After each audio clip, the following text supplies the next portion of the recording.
నమస్తే, నేను Valeti. Welcome to ఇది నిజం. స్వాతంత్ర్యం వచ్చినప్పటి నుంచి సంక్షేమ పథకాలు అమలవుతున్నాయి. సబ్సిడీలతో రాష్ట్ర ప్రభుత్వం పేద ప్రజలకు కొన్ని సౌకర్యాలు కల్పిస్తోంది. అయినా ఆశించిన ప్రయోజనం మాత్రం కనిపించటం లేదు. నిజంగానే ప్రభుత్వ రాయితీలు పేదలకు అందటం లేదన్న విషయం సర్వేల్లో బయటపడింది.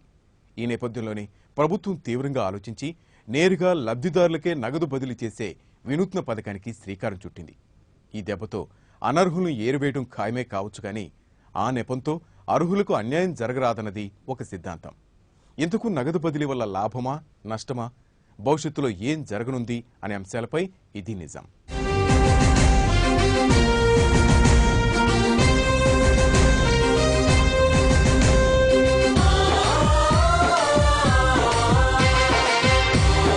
సంక్షేమం, అభివృద్ధి రెండు సమాజాభివృద్ధి కోసమైతే దళారీలు, అవినీతి అనేవి సమాజంలో చీడపురుగులు. సర్కారు ఎన్నో పథకాలను ప్రవేశపెడుతున్నా పంపిణీ చేసే చైన్లో దళారీలు చేరి చివరకు లబ్ధిదారునికి దక్కేది కొంత శాతమే అన్నది నిజం. ప్రభుత్వ లెక్కల్లో పలానా వ్యక్తికి ఎంతో చేశామని ఉంటుందే కానీ అతని పేదరికం మాసిపోదు. ఈ అంతరాలను తొలగించేదే నగదు బదిలీ పథకం. లాటిన్ అమెరికాలో ప్రారంభమైన ఈ పథకం ఆసియా దేశాలకు విస్తరిస్తోంది.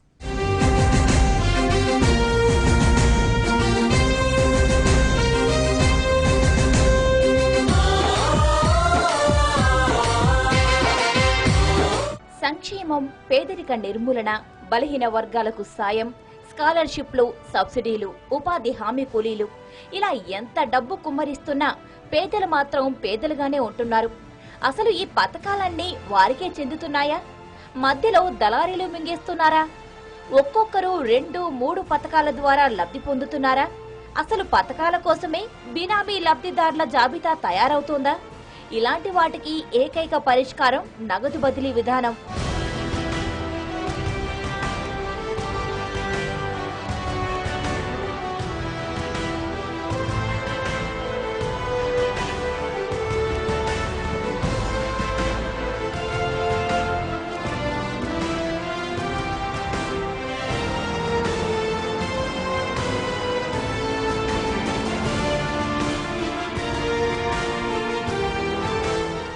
అసలు ఈ పథకాన్ని దేశమంతటా ప్రారంభించాల్సి ఉన్నా ప్రయోగాత్మకంగా 51 జిల్లాలలో ప్రవేశపెట్టాలని అనుకున్నారు. అయితే ప్రాథమిక ఏర్పాట్లు పూర్తి కాని నేపథ్యంలో 20 జిల్లాలలో ప్రారంభిస్తున్నారు.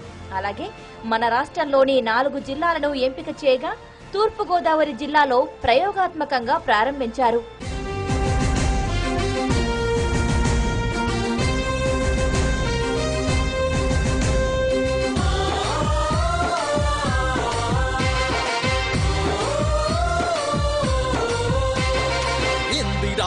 ఆశయాల బాటవు నీవన్నా, రాజీవుని మార్గంలో నడిచెను కిరణన్నా.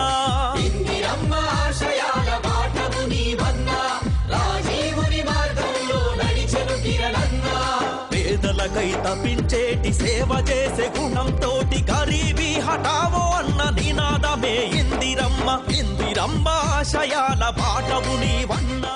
72 లక్షల మందికి 6 రకాల పెన్షన్లు ఇవ్వడం జరుగుతుంది. తూర్పుగోదావరి జిల్లాలో 3,47,000 మందికి ప్రతి సంవత్సరం 144 కోట్లు పెన్షన్ రూపంలో పంపిణీ చేయబడుతుంది. ఇప్పుడు గౌరవ ముఖ్యమంత్రి గారు, అదేవిధంగా గౌరవ మంత్రివర్యుల చేతుల మీదుగా శ్రీ నిల్లా సత్యనారాయణ గారికి వికలాంగుల పెన్షన్ 500 రూపాయలు పంపిణీ చేయడం జరుగుతుంది.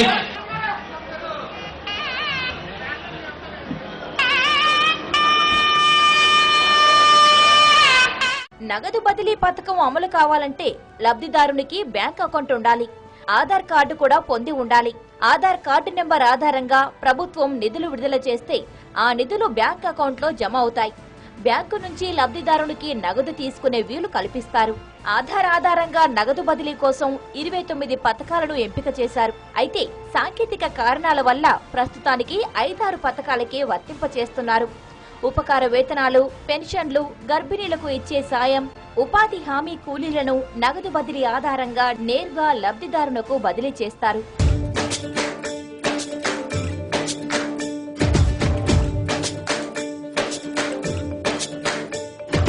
అమ్మలారా, అక్కలారా, అత్తలారా చెప్పనా సర్కార్ ఎంత మంచిదో. అయ్యలారా, అన్నలారా, బిడ్డలారా చూపనా సర్కార్ ఎంత గొప్పదో.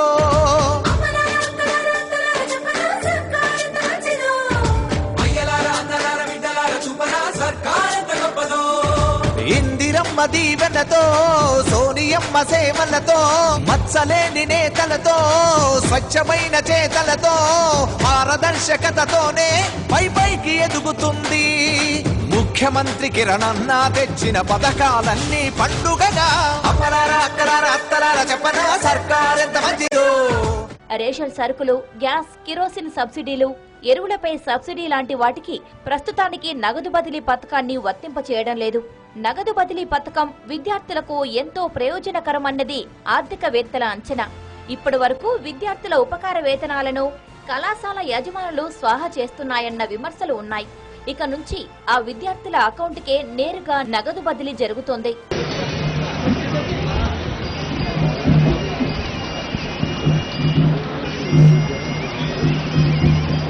ఆరు మాసాల కోసం ఇతనుకు స్కాలర్షిప్ 150 లెక్కన ప్రతి మాసానికి 900 రూపాయలు ఈయనకు రావటం జరుగుతుంది.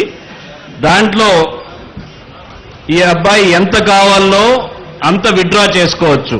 ఆ 900లో 500 ఈరోజు డ్రా చేసుకున్నాడు. 400 ఆయన బ్యాంక్ అకౌంట్ లోనే ఉంటుంది. ఎప్పుడు అవసరం ఉంటే ఆ నంబర్ చెప్పి ఏలు ముద్ర వేసి ఆయన తీసుకునేదానికి. గతంలో అయితే స్కాలర్షిప్ కింద చెక్కులు ఇచ్చేవారు. ఆ చెక్కులు నగదుగా మారాలంటే 4-5 రోజులు పడుతోంది. పైగా చెక్కు వేయడానికి, డబ్బులు డ్రా చేయడానికి విద్యార్థులు సెలవు పెట్టాల్సి వచ్చేది. కానీ ఇప్పుడు అంత శ్రమ గాని సమస్యలు గాని ఉండవన్నది ఆర్థిక నిపుణుల అభిప్రాయం.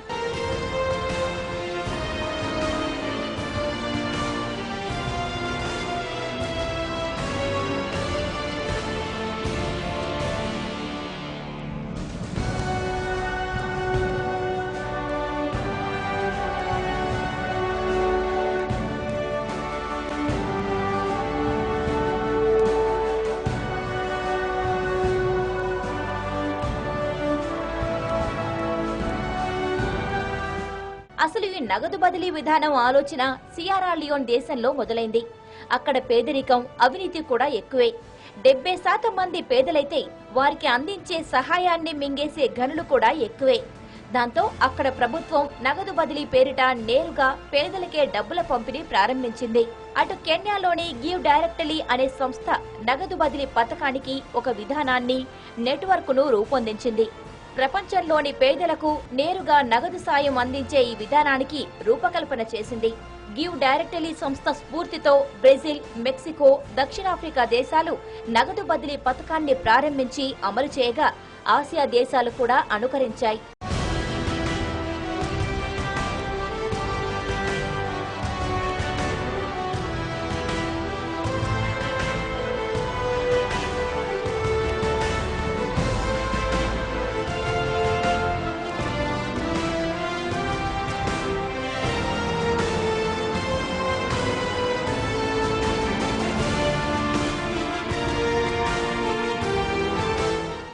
అటు వివిధ దేశాలలో అమలులో ఉన్న విధానాలను కేంద్ర ప్రభుత్వం అధ్యయనం చేసి మన దేశ పరిస్థితులకు అనుగుణంగా రూపొందించి అమలు చేస్తోంది. నగదు బదిలీ పథకం భారతదేశానికి అత్యంత అవశ్యం. ప్రభుత్వ పథకాలు, సబ్సిడీలు పేపర్లో కనిపిస్తున్నాయి కానీ అవి అందుకుంటున్న పేదల బతుకులు మాత్రం మార్చలేదు. పైగా సబ్సిడీ భారం జనాభా దామాషా కంటే ఎక్కువగా పెరిగిపోతోంది. ఇది చాలదన్నట్లు ఒక్కో లబ్ధిదారు 2-3 రకాల ప్రయోజనాలు పొందడం కూడా జరుగుతోంది. ఈ నేపథ్యంలోనే అసలు సిసలు లబ్ధిదారునికే నగదు అందడం ద్వారా ఈ లోపాలను సవరించే అవకాశం దొరుకుతోంది. మన భారతదేశంలో నగదు బదిలీ పథకం అవసరమేంటి, ఎందుకు ప్రారంభించాల్సి వచ్చింది? ఇప్పటికే దేశంలో ఎన్నో పథకాలు అమలవుతున్నాయి కదా అనే అనుమానం కలగడం సహజం.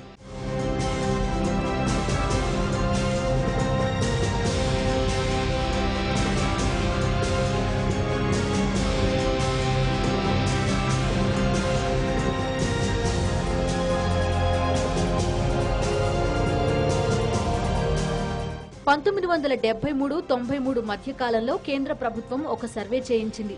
ఈ 2 దశాబ్దాలలో పేదల సంక్షేమం కోసం ఎన్నో పథకాలు, ఎన్నో నిధులు కుమ్మరించినా పేదల సంఖ్య తగ్గలేదు. దీంతో అసలు సబ్సిడీలు, సంక్షేమ ఫలాలు లబ్ధిదారులకు అందడం లేదన్న విషయం స్పష్టమైంది.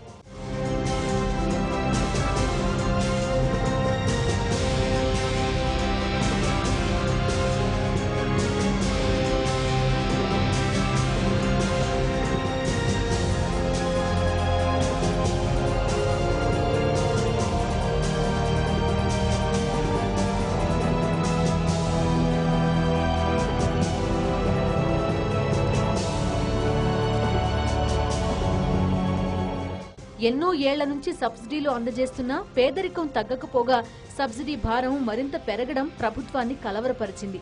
కుటుంబాలు పెరగవచ్చు కానీ లబ్ధిదారుల విషయంలో లెక్కలు తేలకపోవడం మరింత సమస్య సృష్టించింది. అంతేకాకుండా అంచనా సబ్సిడీ కంటే కేటాయింపులు పెరగడంతో సబ్సిడీలు దుర్వినియోగం అవుతున్నాయని తేలింది. సర్కార్ అందిస్తున్న నిధులు నిజంగా పేదలకే అందుతుంటే సబ్సిడీ భారం జనాభా లెక్కలు దాటిపోవడంతో అసలిదంతా మధ్య దళారీల మాయాజాలం కావచ్చని సర్కారు ఒక అంచనాకొచ్చింది.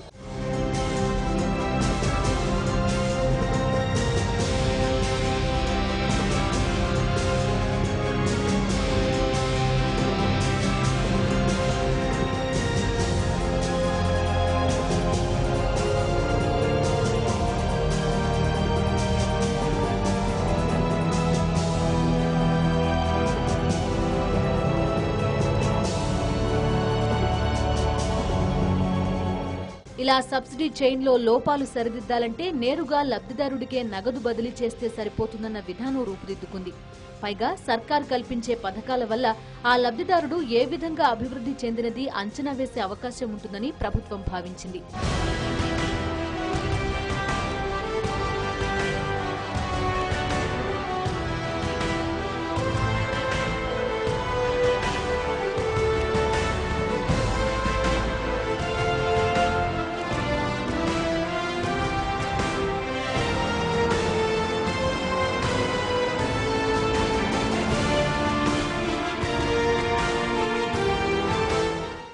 అనుకున్నదే తడవుగా నగదు బదిలీని ప్రారంభించిన సర్కార్ వివిధ స్థాయిల్లో దీన్ని మరింత విస్తరించనుంది. తొలి విడతలో నగదు బదిలీ, రెండో విడతలో లబ్ధిదారులే విత్డ్రా చేసుకునే అవకాశం కల్పించనుంది. భవిష్యత్తులో రేషన్ సరుకులు, కిరోసిన్, గ్యాస్ సబ్సిడీలను కూడా లబ్ధిదారుడికే బదిలీ చేయనుంది.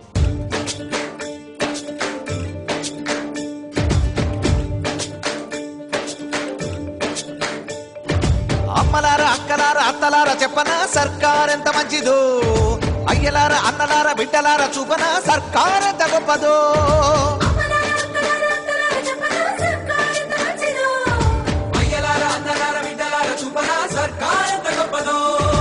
ఇందిరమ్మ దీవెనతో, సోనియమ్మ సేవలతో, మత్సలేని నేతలతో, స్వచ్ఛమైన చేతలతో, పారదర్శకతతోనే పైకి ఎదుగుతుంది. ముఖ్యమంత్రి కిరణన్న తెచ్చిన పథకాలన్నీ పండుగగా అమ్మలారా అక్కలారా అత్తలారా చెప్పనా సర్కార్ ఎంత మంచిదో. ఆంధ్రప్రదేశ్లో ఆధార్ కార్డుల జారీలోనూ ముందున్న తూర్పుగోదావరి జిల్లాలో ఈ పథకాన్ని కేంద్ర మంత్రి జయరాం రమేష్ ప్రారంభించారు. We have taken a very small but historic step in Golaprolu Mandal.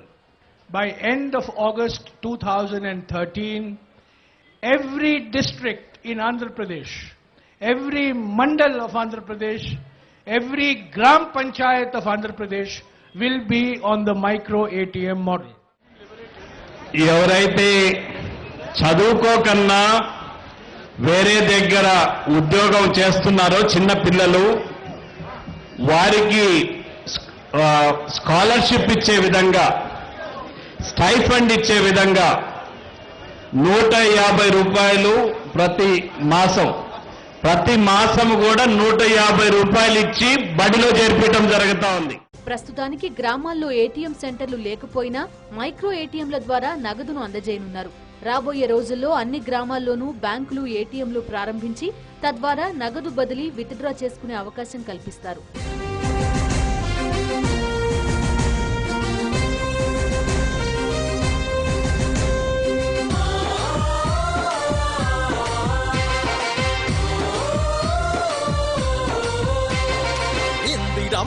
ఆశయాల బాటవు నీవన్నా, రాజీవుని మార్గంలో నడిచెను కిరణన్నా.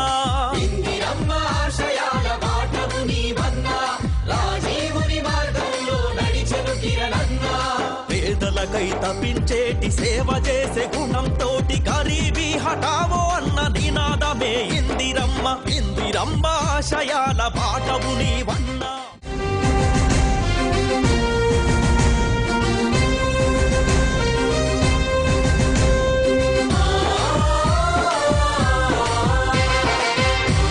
ఇది నిజంలో ఇప్పుడు చిన్న విరామం.